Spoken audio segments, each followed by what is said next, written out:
My girlfriend warned, "My ex is coming to our party. Stay cool, or we're done." I smiled, "Fine." My girlfriend looked me straight in the eye and said, "My ex is coming to our party. Be cool about it, or it's over." I remember the calm that settled over me after those words. I told her, "You're right, I'll be very cool." 2 nights later, when her ex appeared at our door, I welcomed him inside, shook his hand, and said, "She's all yours, man. I was just leaving." Then I walked out, and the party she had been determined to control began collapsing behind me. She thought I was bluffing. She thought I would swallow the humiliation, smile for our guests, and prove that she could threaten our relationship whenever she wanted. What she did not understand was that I had accepted her ultimatum exactly as she delivered it. I was 31 and worked as an architect. Planning was not merely part of my job, it was how my mind operated. For 2 years, I had been dating Natalie, who was 28, and almost my opposite. She followed moods instead of plans, and I once believed our differences balanced each other. We had lived together for about 8 months in an apartment I loved. The lease was entirely in my name, because I had signed it before she moved in. I paid roughly 70% of the rent and all the utilities because I earned more and wanted our home to feel comfortable.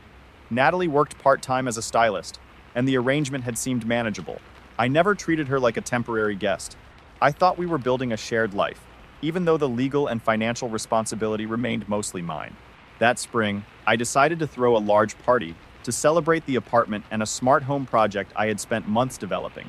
I called the system Aura. It was not a basic collection of smart bulbs and speakers. I had installed a dedicated server in the hall closet, written custom scripts, and connected it to every light, several music zones, and 3 digital art displays. Aura could shift the lighting, move music between rooms, and change the artwork on a schedule. Natalie loved showing it off and called it our ultimate party trick, even though I had designed and paid for it. I spent about $1,200 on catering and stocked a bar cart with another $800 worth of quality tequila, whiskey, gin, and other bottles. I built timed playlists, programmed the lights, selected the artwork, and checked every detail twice. This was meant to be a carefully hosted night for our friends and my colleagues, and by Tuesday, almost everything was ready. That was when Natalie told me Adrian was in town. Adrian was her 29-year-old ex-boyfriend, the man she had described as the source of a devastating breakup. She always insisted she was over him, yet his name surfaced often enough that I had noticed. That Tuesday, she had been distracted and avoiding eye contact. Finally, she said she had run into him and invited him to our party on Friday because he wanted to see the apartment. I asked whether she had really invited her ex-boyfriend into our home, to a party I was organizing and paying for, without speaking to me first. Instead of acknowledging why that bothered me, she accused me of making it strange. She said they were friends, mature adults could handle it, and excluding him would be childish. I told her plainly that I was not comfortable with him being there. This was supposed to be our party for our friends, not a chance for her former boyfriend to inspect our home and watch us perform our relationship. Her expression hardened. She crossed her arms and said she had already invited him, so she would not take it back merely because I felt insecure. I had not searched her phone, accused her of cheating, or ordered her never to speak to anyone from her past. I had simply said I did not want this particular ex at a private party in my home. She told me it would only become a problem if I made it one. Then she said, "Just be cool about it. Seriously, if you're going to be paranoid and weird, it makes me think we have a problem. Be cool, or it's over." She looked almost challenging, as though she wanted to see whether I would surrender. In that moment, I understood this was no longer about Adrian attending a party. Natalie was using our 2-year relationship as leverage to force me to accept something I had already said made me uncomfortable. She had made the relationship conditional on my willingness to abandon my own boundary. I looked at her for several seconds, and the hurt gave way to clarity. It felt like studying a blueprint and suddenly noticing the structural defect behind every smaller crack. "You're right," I said quietly. Her face softened, and a satisfied smile appeared because she believed I had given in. She said she knew I would understand. "No," I replied. "I mean, you're right. I'll be very cool." After that, I stopped arguing. I did not cancel the party or warn her what I would do. I simply knew I would not stand in my own home pretending to welcome a situation she had imposed through an ultimatum. Over the next 2 days, I finished the preparations exactly as planned and allowed her to interpret my calm as submission. Friday evening, I became the perfect host. My closest friends, Mason and Theo, arrived first, followed by colleagues from my firm and several of Natalie's friends. The apartment looked exactly as I had planned. The lights glowed warm amber, music moved smoothly through the rooms, and the digital displays cycled through minimalist landscapes. The food was excellent, the drinks were flowing, and everyone admired Aura. I mixed cocktails, introduced guests, laughed, and gave Natalie no excuse to accuse me of ruining the evening. She wore a red dress and moved through the apartment as though the celebration belonged to her. Around 9 o'clock, the doorbell rang. Natalie gave me a warning look and quietly reminded me to be cool. I smiled, told her not to worry, and opened the door. Adrian stood in the hallway looking uncomfortable. He had the scruffy, artistic appearance I expected from Natalie's stories. I gave him my largest host smile. Adrian, welcome. I'm glad you could make it. Natalie has been dying to see you. I shook his hand and invited him inside. He complimented the apartment, and Natalie hurried over with a bright smile. She hugged him a little longer than necessary, and he kissed her on the cheek. Maybe each gesture could have been explained away alone, but together they confirmed my discomfort had never been irrational. I watched them, then turned toward Natalie with the same pleasant expression. Well, he's here. My job is done. You two have fun. I took my jacket from the hook and put my phone in my pocket. Her smile disappeared. She demanded to know what I was doing and told me to stop being dramatic because people were watching. I said I was not being dramatic. I was leaving. Then I looked at Adrian, who appeared completely confused, and said, "She's all yours, man. I was just leaving." Natalie hissed my name and ordered me back, but I walked into the hallway. Mason and Theo had seen enough to know this was not a stunt. Mason followed me toward the elevator and asked what happened. I told him Natalie had given me an ultimatum, and I had accepted it. Theo joined us, and when they asked about the party, I said, "Not my party, not my problem." My colleagues had seen the host leave, then watched my two closest friends follow. The mood inside changed before the elevator doors closed. As we rode down, I opened the Aura control application. Years earlier, I had written a shutdown script as a joke, and as an emergency way to take the custom system offline. I ran it. Back upstairs, according to friends who later described the scene, the music stopped in the middle of a beat. All 32 smart bulbs abandoned their warm setting and returned to full brightness in a harsh, sterile white. The digital displays went black, and the wall controls became useless because the server was offline. Roughly 30 guests stood in sudden silence under lighting that made the apartment feel like an operating room. Natalie moved from panel to panel, tapping frantically, while Adrian looked around and muttered that it was weird. My colleagues began producing polite excuses about early mornings, sick pets, and unfinished work. Within 10 minutes, nearly all my friends and coworkers were gone. Natalie's celebration became Natalie, Adrian, and a few girlfriends, standing beside a mountain of expensive food in a blindingly bright apartment. My phone started vibrating before I reached the lobby. Natalie ordered me to turn everything back on, called me childish, and accused me of ruining the party. Aura also handled the apartment's primary router and firewall, so the shutdown removed the Wi-Fi, streaming television, and internet access. I sent one message. "You told me to be cool or it was over. I chose over. Please have your things out of my apartment by the end of the month." Then I blocked her number and went for whiskey with Mason and Theo. The evening did not feel triumphant. I was still processing the end of a relationship I had invested 2 years in. Still, for the first time since Tuesday, my actions matched my values. Over the next several days, Natalie called from unfamiliar numbers, and her best friend Tessa sent messages accusing me of destroying a relationship over one guest. She said Natalie was crying, called me a monster, and demanded that I restore the internet because Natalie could not watch television.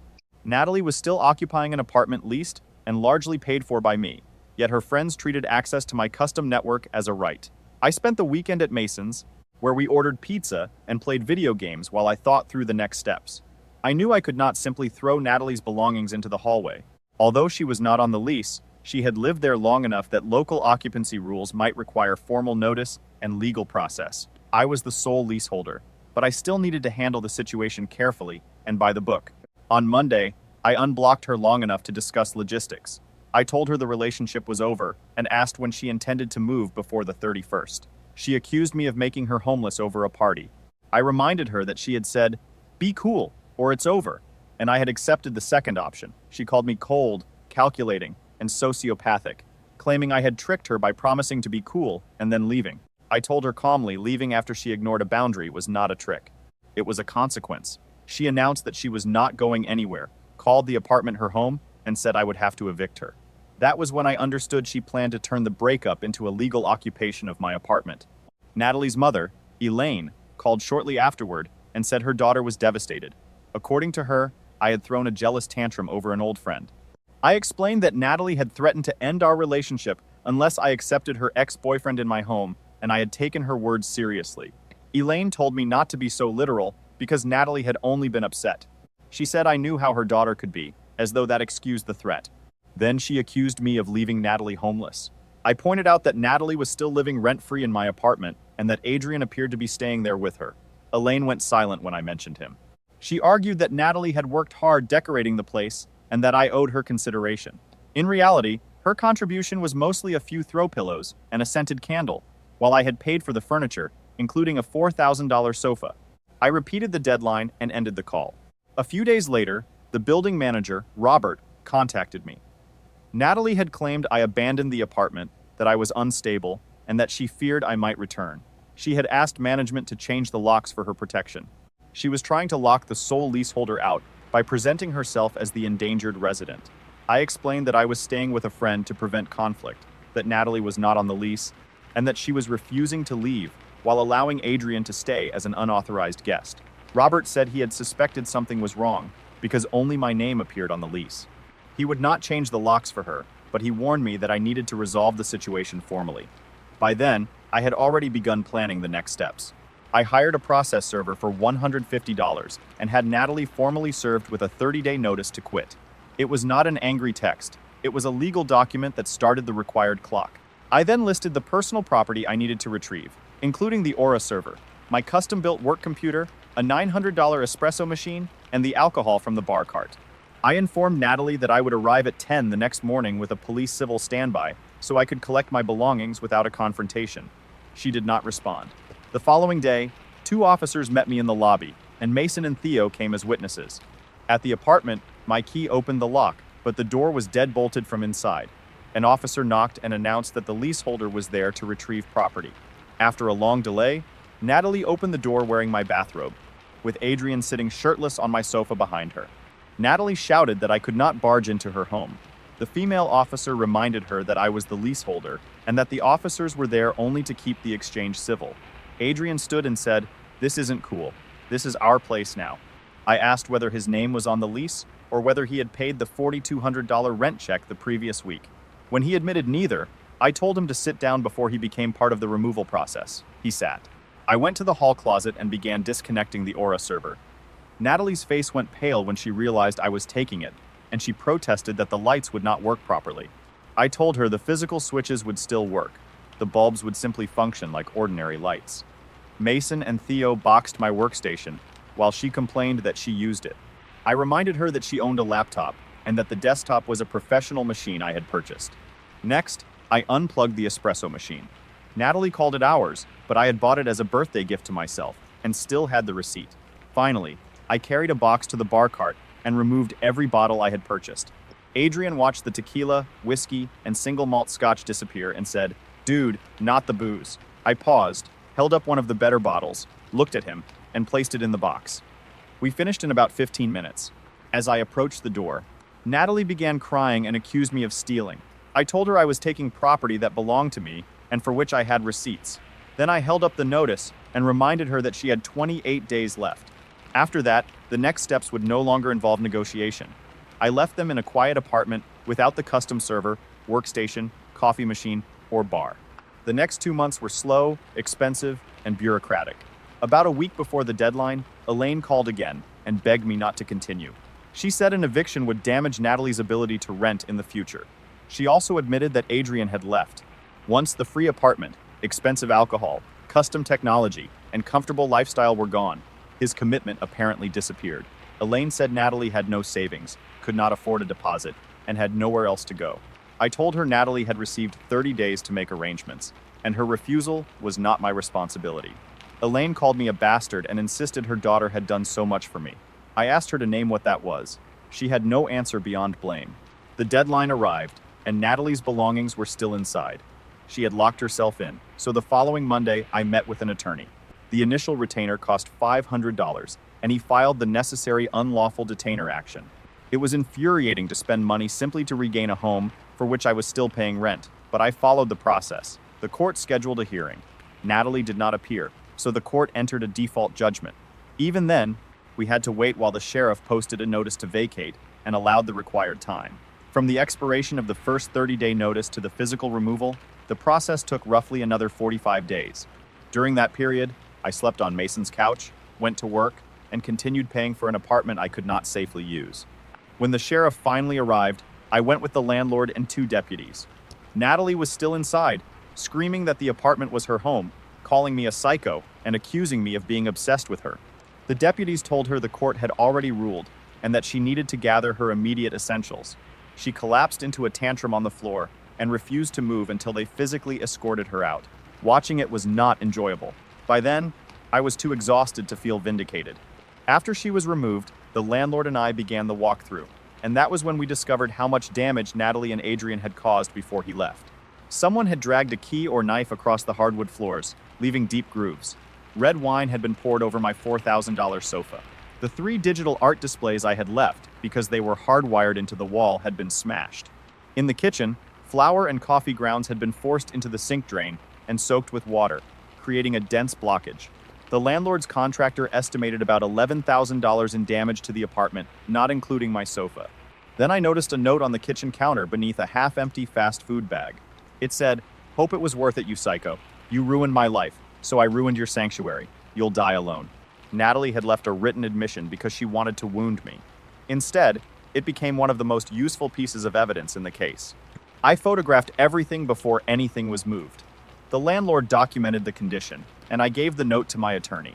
He applied my security deposit toward repairs and pursued Natalie and Adrian, the unauthorized occupant, for the remaining property damage. Separately, I gathered the sofa receipt, photographs from the party showing the apartment in excellent condition, images from the post-eviction walkthrough, and records of my related losses. I filed in small claims court for the maximum amount available to me, $10,000. Natalie was served at Elaine's house, where she had moved back into her childhood bedroom. This time she appeared in court with her mother. Natalie told the judge I had been abusive, locked her out, stalked her, and shut off the heat. The heat was gas and had never been disconnected. The judge already had the prior judgment showing she remained until the sheriff removed her, so her claim that I locked her out did not fit the record. When the discussion turned to the damage, she said the apartment had already been in that condition and accused me of using my income to bully someone who had nothing. I presented the evidence in order. I had about 30 time-stamped photographs from the party showing clean floors, intact displays, a spotless kitchen, and the undamaged sofa. I had the walkthrough photographs, the sofa receipt, and the note in which she admitted ruining my sanctuary because she believed I had ruined her life. The judge read it, looked at Natalie, and asked whether she had written it. Her face went white. The court entered judgment in my favor for the full $10,000. The judgment did not magically restore what I lost. Natalie ended up with an eviction-related court record and a civil judgment that made her financial situation and future rental applications far more difficult. She remained at her mother's home, and I filed the paperwork to garnish a portion of her wages from her styling work. The payments would likely arrive slowly, perhaps around $150 at a time, and it could take years to recover the money. Adrian was also named in the landlord's action as an unauthorized occupant connected to the damage. I later heard he returned to his hometown after the arrangement collapsed. Whatever he imagined would happen when he walked into my party, he left with consequences he had not expected. I did not emerge untouched. I lost money, time, sleep, a sofa, and months of peace. Legal victories sound cleaner in summaries than they feel while you are living through them. There were fees, damaged property, uncomfortable conversations, and weeks on someone else's couch while I paid rent on my own apartment. I never rebuilt Aura. After months of conflict centered around a system I had once been proud to show off, I found that I preferred ordinary light switches and a quieter home. The apartment eventually became mine again, not because everything returned to normal, but because Natalie no longer occupied it or controlled the atmosphere inside it. It was not a perfect win. It was a slow, expensive extraction from a relationship in which someone mistook patience for weakness and generosity for permanent access. Natalie believed she could invite her ex into my home, threaten the relationship, and force me to smile while she crossed a boundary I had stated clearly. I did stay calm. I followed the lease, documented the evidence, used the legal process, and refused to rescue her from the consequences she created. She gave me 2 choices that night: surrender my self-respect or let the relationship end.